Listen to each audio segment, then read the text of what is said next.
moet helen, oftewel uithelen. Jachthoorn en trompetterkorps Edelweiss.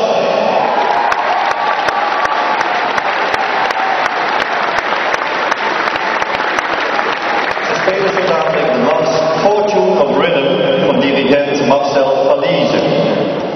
Of is misschien aardig om te vertellen, op 5 en 6 november staat Edelweiss in de Arena in Amsterdam. En ik heb begrepen dat ze wel een aardig voorprogramma hebben met André Rieu. Dus dat moet gaan lukken. Volgend jaar bestaat het 50 jaar. En ik geloof dat ze straks de Heksenberg ongeveer Café Casper gaan afbreken. Daar hebben ze in ieder geval nog een feestje. One team, one mission, one band, one mission. We kijken nog even.